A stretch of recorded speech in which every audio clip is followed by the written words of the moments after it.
और जितना यहाँ पे माफिया या जितने यहाँ पे बदमाश लोग कारोबार कर रहे हैं, लोगों की जानों को उन्होंने अजाब बनाया हुआ, उनको पकड़ा जाए, उनका सदेबाप किया जाए। यहाँ पे लोग उनके खिलाफ बात करने से भी डरते हैं, बात करने से भी घबराते हैं कि वो हमसे लड़ने के लिए आ जाएंगे। इस मोहल्ले में कारोबार कैसे हो सकता है? कल जो है वो सिलेंडर फटने का वाकया पेश आया। ये जो छोटा सा बच्चा है, अल्लाह पाक ने इस बच्चे की जिंदगी रखी। इसको सर पे कमोबेश 25 जो है वो टांके लगे हैं। इन्होंने सिर पे कितने टांके लगे हैं? 5 टांके लगे ने। बच्चा कल दा मैं जिवें डिग डुग करदा 25 टांके लगे ने।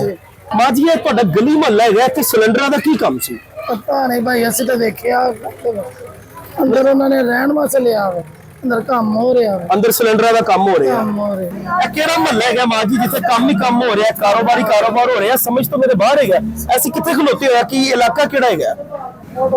ਤੁਸੀਂ ਕੋਈ ਪੁਲਿਸ ਤੋਂ ਜਾ ਕੇ ਕੋਈ ਦਰਖਾਸਤ ਨਹੀਂ ਦਿੱਤੀ ਕਿ ਇੱਥੇ ਕਾਰੋਬਾਰ ਹੋ ਰਹੇ ਨੇ ਪੂਰੇ ਮਹੱਲੇ ਦੇ ਵਿੱਚ? ਕੋਈ ਦੱਸਿਆ ਨਹੀਂ ਤੁਸੀਂ?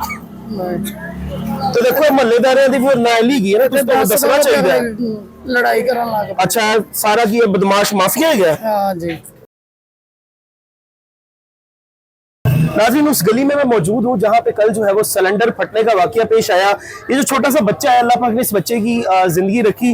इसको सर पे कमोबेश 25 जो है वो टांके लगे हैं। और ये मोहल्ला आप मेरे पीछे देख सकते हैं, जो यहाँ के MP MNA के कैंडिडेट है वो भी यहाँ पे इस टाइम मौजूद है, लेकिन उनसे बात करने का कोई फायदा नहीं है। ये बच्चे की दादी मेरे साथ मौजूद है, मैं इनसे बात करूंगा। अस्सलाम वालेकुम माँ जी।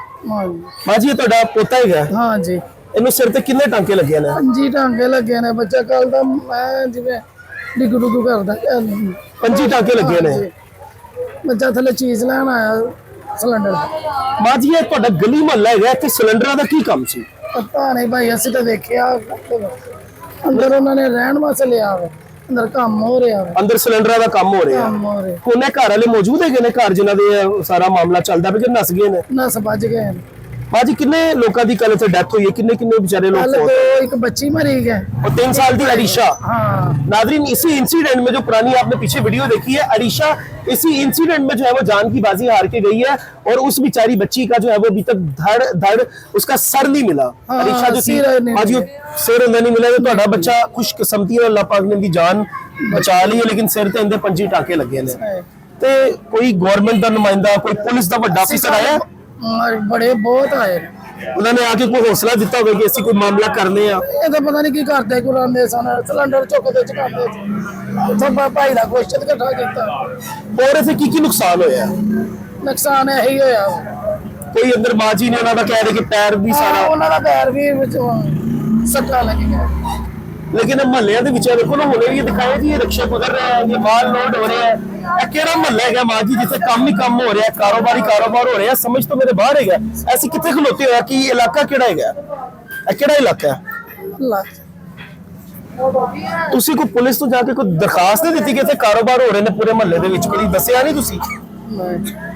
तो देखो महल्लेदारियों की फिर नाअहली है ना, तो दसना चाहिए। लड़ाई करन लग पे। अच्छा, सारा की बदमाश माफिया है? हाँ जी। तो यहाँ पे इस टाइम हम मौजूद है। अगर कोई यहाँ पे कारोबारी माफिया या बदमाश है तो मैं खुले लफ्जों में कहता हूँ आके हमसे बात करे, क्योंकि मोहल्लों में किसी किस्म का कोई कारोबार जो है वो नहीं कर सकते, अलाउड नहीं है। ये मैं DIG साहब को पर्सनल जो है वो क्लिप सेंड करूंगा। और DIG साहब, मेरी आपसे दरख्वास्त है, मेरी आपसे रिक्वेस्ट है, इस मोहल्ले में जो है वो अपनी पूरी पुलिस फोर्स भेजे।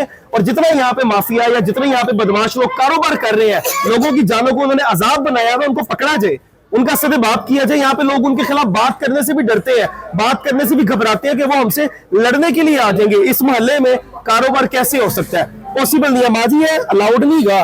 गवर्नमेंट जी ये अलाउड नहीं करती, मोहल्ले च कारोबार नहीं हो सकता, लेकिन इतने हो रहे हैं। तो तुसी सारे लोग डरदे हो मोहल्लेदार कि पता नहीं की होएगा, तो तुहानू दसना चाहिए गवर्नमेंट ने। लास्ट विच हाँ जी, आ जाए भाई, बताए ना आप कैमरे किया है, आप बताइए। देखिए नाज़रीन, ये हमारे एक भाई हैं, ये भी मीडिया से ही है, लेकिन वो बता रहे हैं कि दिन रात यहाँ पे कारोबार चल रहे हैं। माँ जी, ये इलाका दसो, इलाका केड़ा है?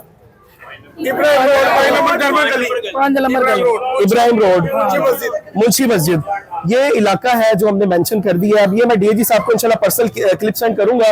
और आपका यहाँ पे पूरी फोर्स भेजना DIG साहब लाजमी बनता है। आपकी जितनी क्रेडिबिलिटी है और जितनी आप क्रेडिबल तरीके से काम कर रहे हैं, ये वो इलाके हैं जो ढके छुपे हैं, ये वो इलाके हैं जो सामने नहीं आते। जब कोई बड़ा इंसिडेंट होता है, यहाँ पे 2 कीमती जाने गई हैं, नुकसान हुआ है, लोगों का नुकसान हुआ है, लोग यहाँ पे जख्मी हुए हैं, तो ये इलाका सामने आया है। हमारा काम था आप तक ये सारी चीजें पहुंचाना, आपको दिखाना और आपको बताना कि यहाँ पे ये चीज हो रही है। अब आपका काम है आगे ये इलाका क्लियर करवाना, और जो यहाँ पे रेंट के घर लेके कारोबार कर रहे हैं और लोगों की जिंदगियों से खेल रहे हैं, उन पे सब पे FIR होनी चाहिए, उन सब का एहतसाब होना चाहिए। अपने मेजबान को दीजिए इजाजत। अल्लाह नहीं